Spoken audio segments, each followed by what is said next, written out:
Jangan merusak apa yang kamu miliki dengan menginginkan apa yang tidak kamu miliki. Ingatlah bahwa apa yang kamu miliki sekarang dulunya merupakan salah satu dari apa yang kamu inginkan.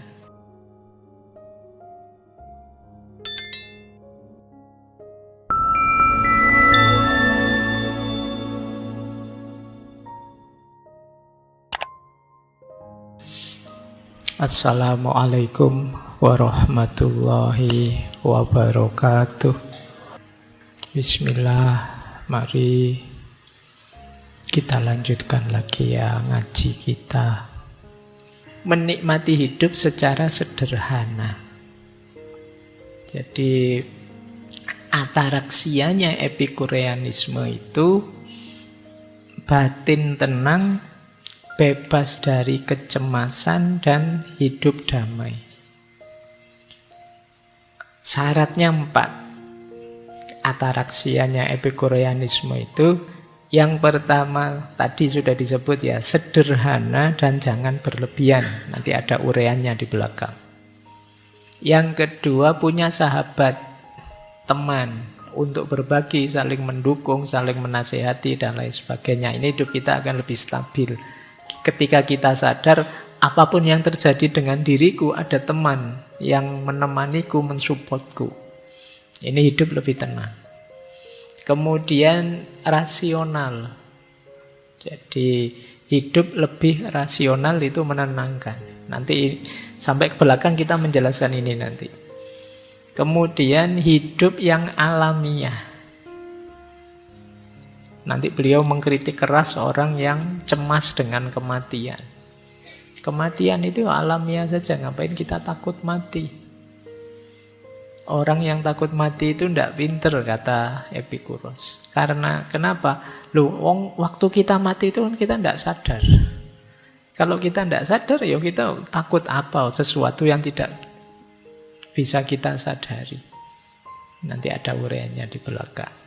Jadi ini malam hari ini kita fokus ke hidup tenangnya atau ataraksianya.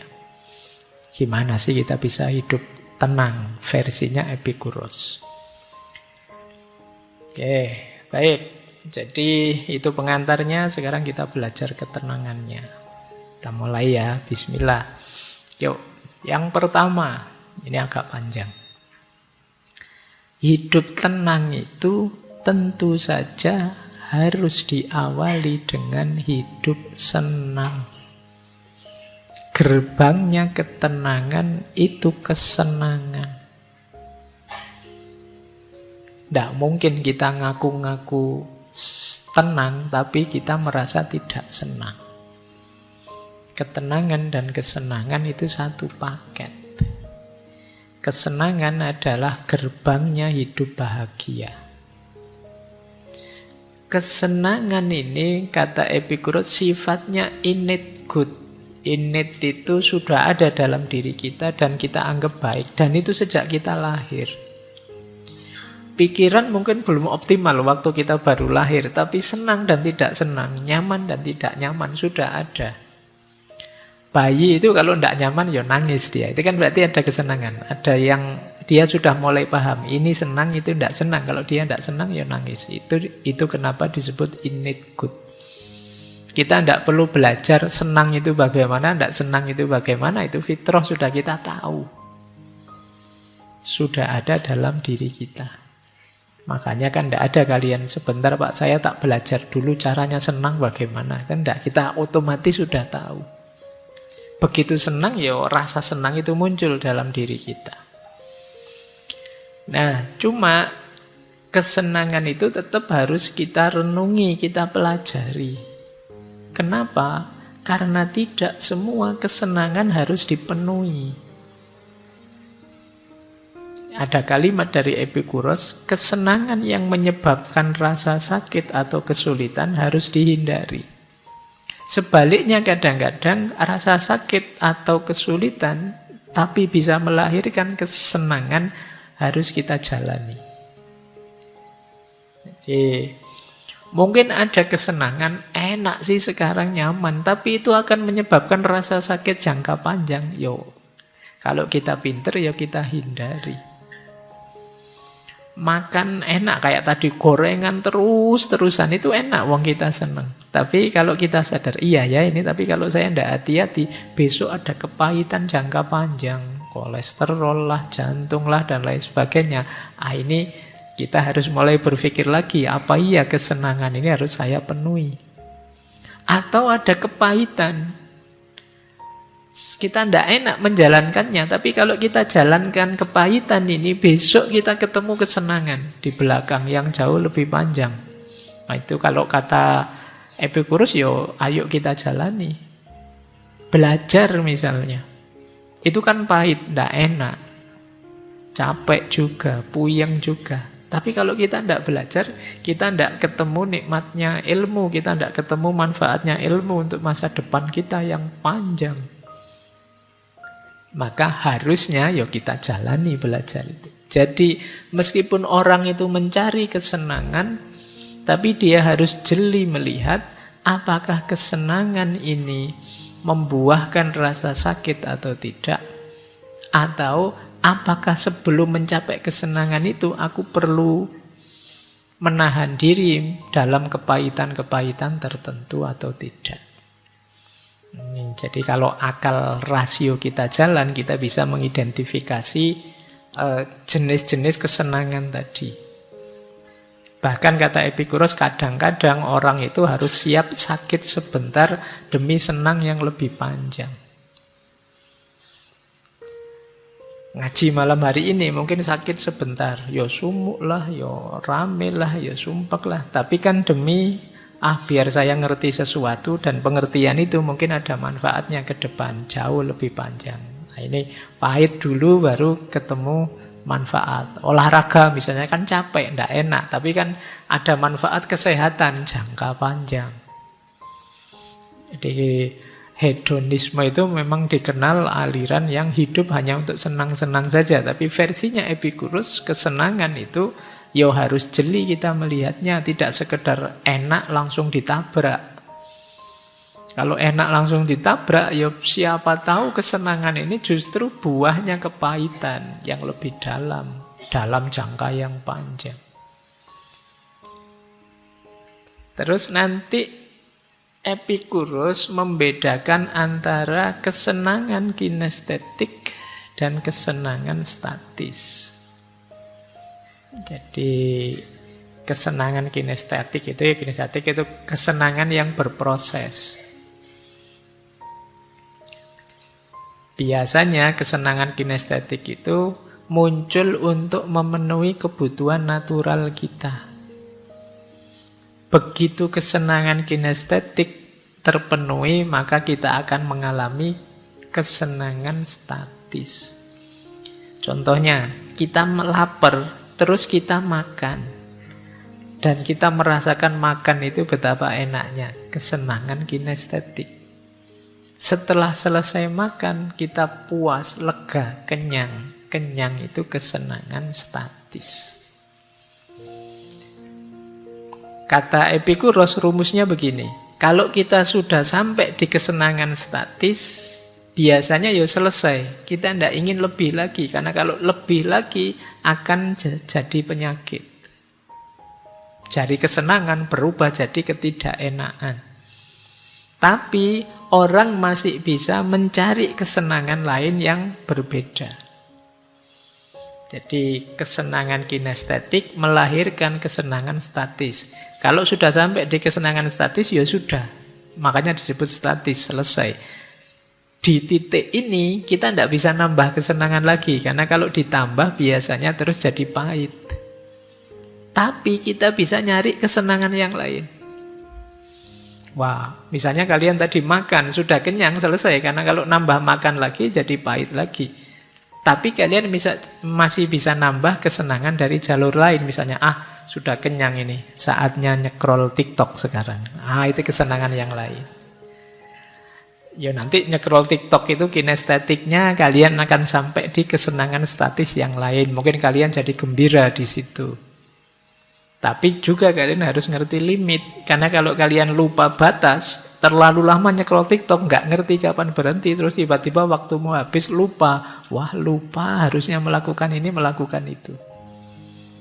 Maka penting kita sadar kapan harus berhenti dari kesenangan itu.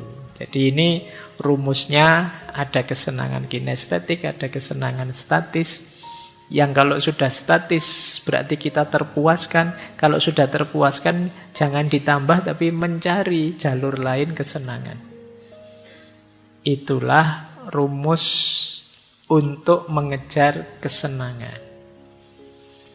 Ini rumus pertama.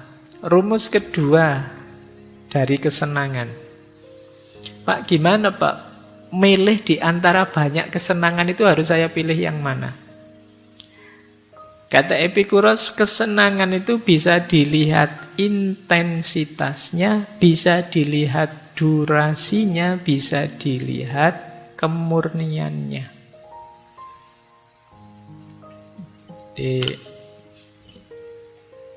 Intensitas itu kuatnya. Kalau enak, sangat enak. Ini ya sekedar enak saja, ini biasa saja, itu namanya intensitas. Kemudian ada durasi. Kalau durasi ini sebenarnya enak saja sih, tidak sangat enak, tapi durasinya panjang, lama. Atau kemurniannya. Kemurniannya itu senang yang tanpa ada rasa sakit sama sekali. Kan ada kesenangan itu disertai sakit. Misalnya kalian olahraga, mungkin kalian hobi olahraga, seneng olahraga, terus kalian olahraga, tapi di balik olahraga ada capeknya. Itu berarti ada kesenangan yang disertai rasa sakit. Ada kesenangan murni, ada kesenangan dari sisi durasi, ada kesenangan dari sisi intensitas. Nanti kata Epikuros, antara intensitas dan durasi, pilihlah durasi. Antara durasi dan kemurnian, pilihlah kemurnian. Jadi nanti kesenangan murni itu nanti pada akhirnya ketemu kesenangan-kesenangan yang lebih batin, lebih spiritual. Tidak sekedar kesenangan materi. Biasanya kesenangan materi itu selalu ada unsur rasa sakitnya. Jadi kalau tabrakan antara intensitas dan durasi, pilih durasi. Pilihlah kesenangan yang jangkanya jauh lebih lama, lebih panjang. Kayak tadi loh, makan itu mungkin enaknya luar biasa dibandingkan enaknya belajar. Enaknya belajar mungkin tidak senikmat waktu kalian makan, tapi belajar ini senangnya bisa jangka panjang. Kalian bisa menikmatinya jauh lebih panjang. Pilih yang durasi. Tapi nanti ada juga yang murni. Kalau murni ini ya asli, berarti tidak kecampur apa-apa. Ini pasti kesenangan sejati. Nanti ketemu para sufi misalnya, senangnya dekat dengan Allah, senangnya dan lain sebagainya.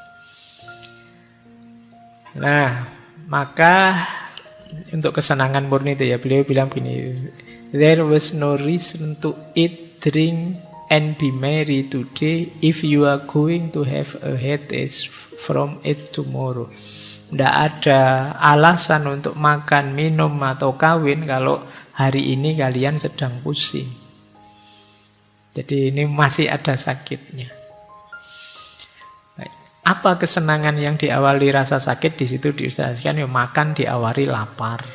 Hubungan suami istri diawali nafsu. Ini kan diawali sakit, diawali keinginan yang belum terpenuhi. Tapi nanti ada kesenangan yang lebih murni. Epikuros mencontohkan misalnya kesehatan dan persahabatan. Persahabatan itu lebih murni, tidak ada sakitnya. Baik, jadi ini rumus kedua. Jadi boleh kalian mengejar kesenangan, tapi kesenangan yang lebih rasional. Apakah itu karena intensitas, durasi, atau kemurniannya. Kalau kalian berhadapan dengan satu kesenangan, coba diukur 3 aspek ini. Intensitasnya, durasinya, kemurniannya. Kalau bisa 3-3-nya, alhamdulillah. Tapi kalau tidak bisa, pilih kemurniannya. Itu standar paling pokok. Apalagi kemudian ya murni, ya durasinya lama, ya rasanya sangat kuat. Itu tidak usah ragu-ragu, diambil saja. Itu menyenangkan pasti. Baik, jadi kita punya dua rumus ya tentang kesenangan. Ada kinestetik, statis, ada intensitas, durasi, dan kemurniannya.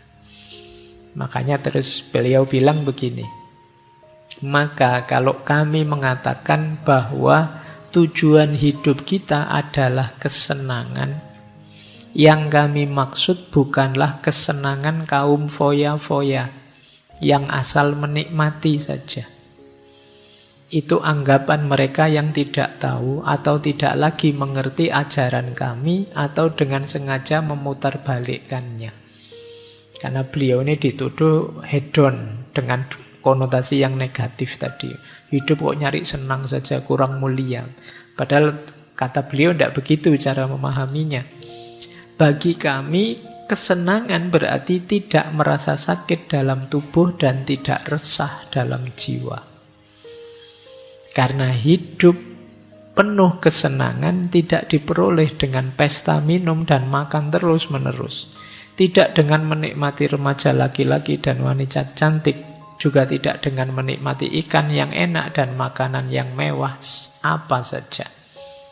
Melainkan hanya dengan pemikiran yang tenang, terang. Yang mencari akar segala keinginan dan dorongan, menghindar dan mengusir gagasan-gagasan aneh yang bagaikan angin prahara menggoyangkan jiwa. Jadi kesenangannya tidak seperti bayangan kita. Kalau ngomong kesenangan, mesti kesenangan yang dangkal. Bukan itu kesenangan itu. Jadi kesenangan itu intinya adalah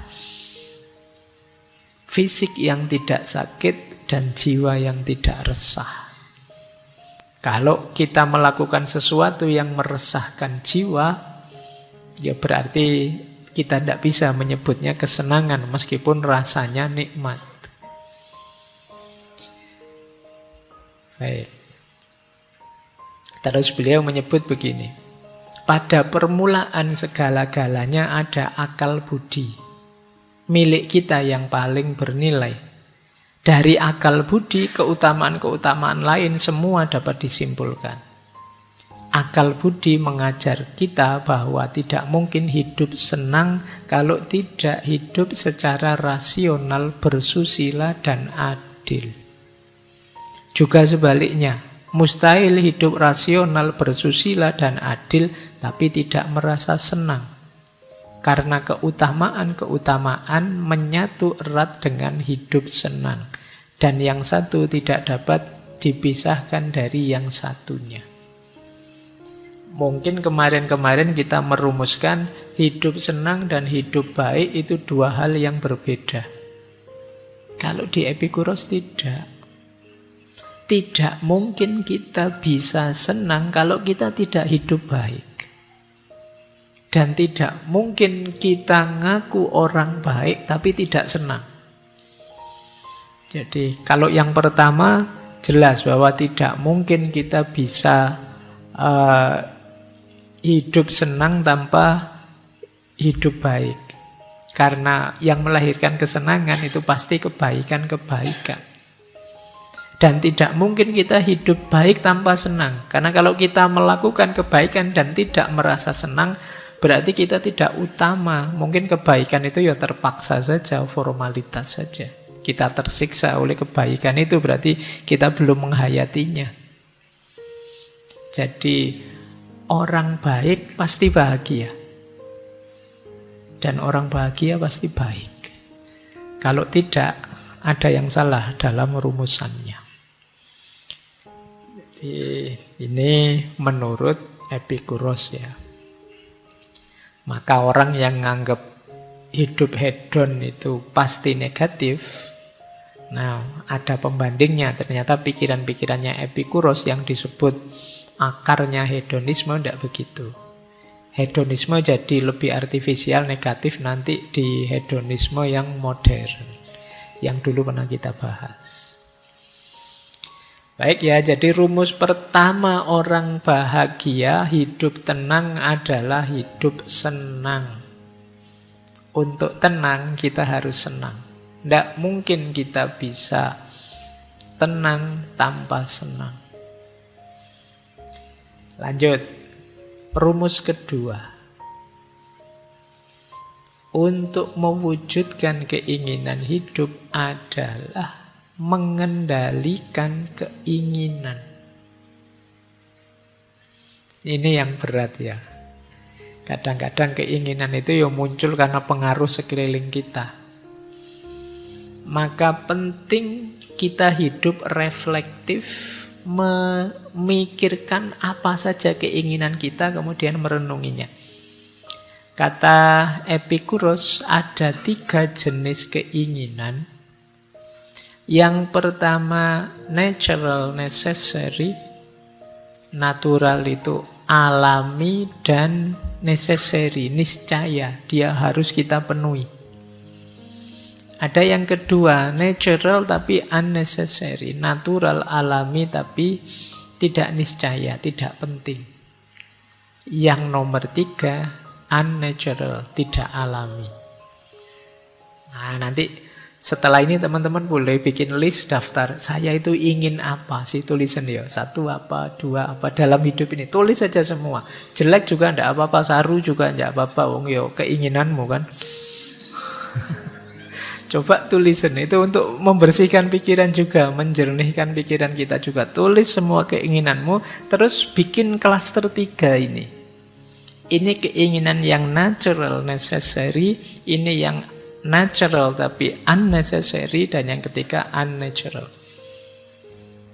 Natural necessary itu keinginan alami yang harus kita penuhi agar hidup bahagia, hidup senang. Ya mungkin kita sebut saja sandang, pangan, papan. Ini kebutuhan primer. Keinginan ini ya harus kita penuhi.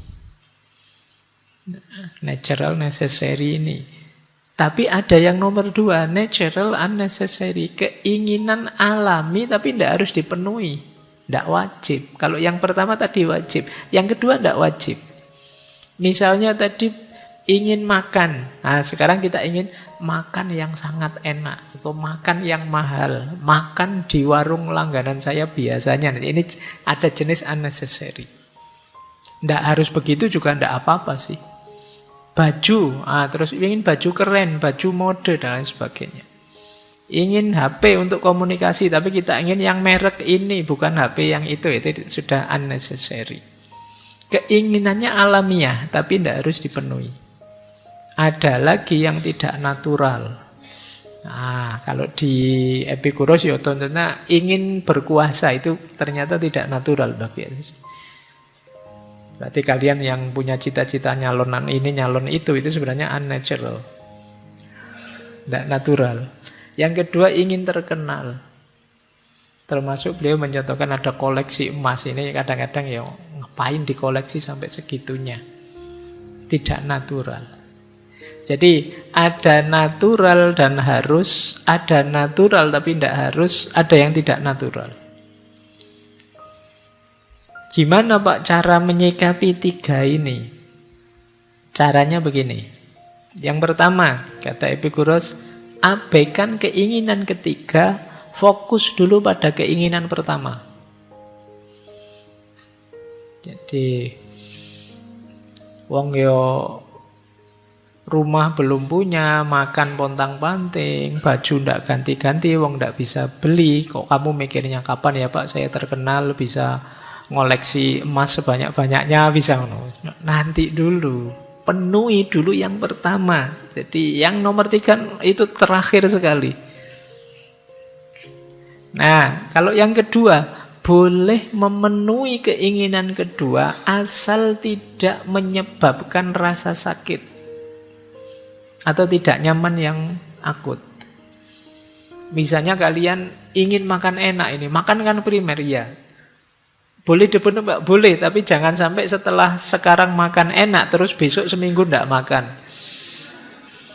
Nah, karena duitmu habis kamu pakai makan.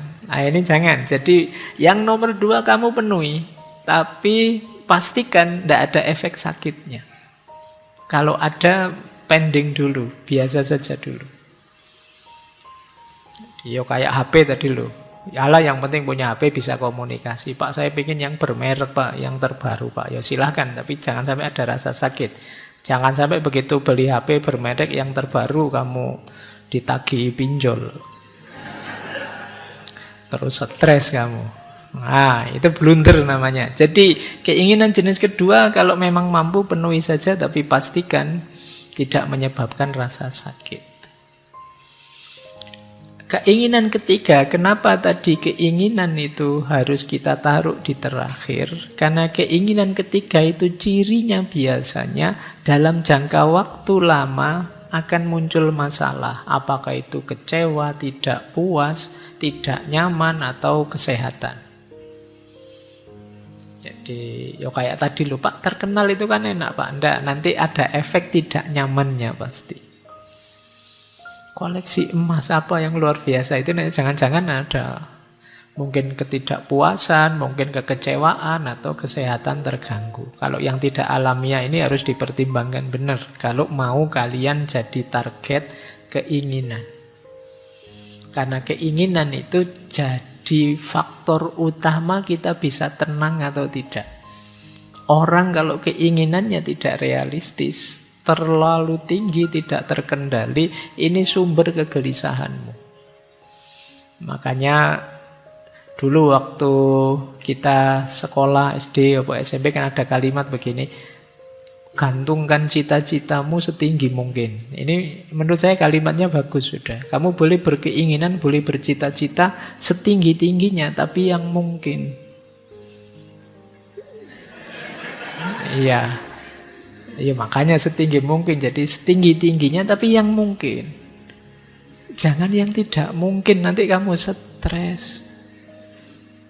Jadi boleh kamu berkeinginan apa saja, ya memang setinggi-tingginya tapi yang mungkin saja. Jangan, Pak, saya pingin pemilu yang akan datang saya terpilih jadi presiden, Pak. Lah kamu sekarang usia berapa? Yo, saya 23, Pak, tapi yo saya kuliah S1 sudah hampir 7 tahun ini sih, Pak, enggak lulus-lulus misalnya. Ya mbok yang realistis saja, menyelesaikan kuliah belum nyampe kok kamu sudah pengen jadi presiden yang akan datang. Ini sumber kamu stres. Jadi itu yang dimaksud ya. Jadi kendalikan keinginanmu dengan rumus tadi. Setelah kalian kategorikan, oh ini natural, necessary, ini natural, unnecessary, ini unnatural, baru kamu terus bergerak. Dan kata Epikuros, setiap keinginan yang akan kita wujudkan harus kita pahami untuk konteks hidup kita secara utuh. Karena hati-hati kadang-kadang nikmat di sini tapi efeknya negatif, menyakitkan sekali untuk sisi hidup kita yang lain. Jadi mungkin kalian punya hobi apa, terus kalian penuhi sesenang-senang kalian, tidak ngerti batasnya. Kalian lupa bahwa ada sisi hidupmu yang lain. Mungkin terdampak kesenanganmu tadi, akhirnya dia terbengkalai dan kamu ketemu sakitnya berkepanjangan. Misalnya kalian apalah hobi musik, jadi tiap malam kalian main gitar, tiap malam itu. Lupa bahwa kalian masih mahasiswa, perlu belajar. Terlalu asik gitaran nyanyi, tapi ya terus kuliahmu terbengkalai. Jadi bukan tidak boleh, tapi kamu harus cermat menghitung keutuhan hidupmu. Baik, jadi ini rumusnya mengendalikan keinginan. Makanya beliau punya quote menarik begini. Jika kamu ingin membahagiakan seseorang, jangan menambah kekayaannya, tapi kurangilah keinginannya. Menarik ya. Jadi kenapa begitu ya? Karena kalau ditambah kekayaan itu kadang-kadang nambah keinginan, tidak ada akhirnya. Tapi kalau mengurangi keinginan itu bisa lebih nyaman. Ini jangan dipakai alasan ya kalau kamu diminta siapa gitu, bahwa lebih bahagia kalau mengurangi keinginan loh, Dek. Tidak begitu. Jadi ini rumus maksudnya untuk kita sadari bahwa dalam hidup ini keinginan yang lebih sedikit itu lebih memudahkan kita untuk hidup tenang, bahagia, tidak kecewa. Tapi semakin banyak keinginan, apalagi keinginan yang kurang realistis, semakin membuat kita ruwet. Jadi kalau ingin membuat orang bahagia, ya kita sadarkan dia dari keinginan-keinginannya yang kurang realistis. Bukan dengan kita beri kekayaan. Jadi jika kamu ingin membahagiakan seseorang, jangan hanya menambahkan kekayaannya, tapi kurangi keinginannya. Baik, ya ini bisa kalian renungi lagi konteksnya ya, quote ini. Ada lagi quote seperti ini yang berhubungan dengan keinginan. Kata Epikuros, jangan merusak apa yang kamu miliki dengan menginginkan apa yang tidak kamu miliki. Ingatlah bahwa apa yang kamu miliki sekarang dulunya merupakan salah satu dari apa yang kamu inginkan. Ini quote-nya cocok untuk yang senang selingkuh. Iya. Ya kan, itu kayak kata orang Jawa, biyen ketok opo, saiki ketok opo. Kita kadang-kadang tidak mensyukuri yang kita miliki, tapi menggelisahi apa yang tidak kita miliki. Akhirnya apa? Kita tidak bersyukur. Kita merasa kurang saja, kita merasa tidak punya saja. Padahal ada banyak sudah kita miliki, tapi kita lupakan. Ini yang menurut Epikuros, jangan merusak apa yang kamu miliki dengan menginginkan apa yang tidak kamu miliki. Pak, apa tidak boleh, Pak? Berkeinginan boleh, cuma jangan dengan cara merusak yang sudah kamu miliki. Yang sudah kamu miliki jadi tanggung jawabmu untuk merawatnya, untuk menyayanginya. Karena dulu kan kamu menginginkan itu, sampai sekarang kamu miliki. Mentang-mentang ada HP tipe baru, terus HP lama kamu sakiti hatinya. Kamu cuekin kamu ini. Nggak boleh begitu. Jadi ini bagian dari pengendalian keinginan tadi loh. Kadang-kadang kita itu wong sudah punya kok masih ingin yang baru, padahal yang lama juga masih bisa. Lanjut, ini rumus selanjutnya. Ada lagi quotes menarik. Ini saya lupa, kelihatannya dulu juga pernah saya sampaikan quotes Epikuros ini ya. Lebih baik membatalkan satu keinginan daripada berupaya terlalu keras mendapatkannya, namun kemudian mengorbankan banyak hal lain yang lebih penting. Itu kayak kalian main game karena ingin push rank, terus kamu kalah terus, pokoknya ngototnya luar biasa sampai direwangi top up terus, bahaya terus, kalah terus. Habis duitmu, SPP-mu kemakan semua akhirnya. Terlalu keras ingin mencapainya, mengorbankan banyak hal lain. Padahal capaiannya ya hanya itu-itu saja. Terlalu besar pengorbanannya. Maka sebelum sampai ke titik itu, lebih baik kamu cancel saja keinginan itu. Batalkan saja. Daripada terlalu banyak mengorbankan hal lain yang jauh lebih penting. Boleh kalian cari dalam hidupmu apa saja. Kadang-kadang kita itu kalau sudah terobsesi dengan sesuatu, jatuh seperti quotes ini. Jadi terlalu mengorbankan banyak hal yang penting untuk satu hal yang kadang-kadang juga tidak sepenting yang kita korbankan. Ini pentingnya mengendalikan keinginan. Ini nanti akan jadi sumber tidak tenangnya hidup kita. Keinginan-keinginan yang tidak terkendali tadi.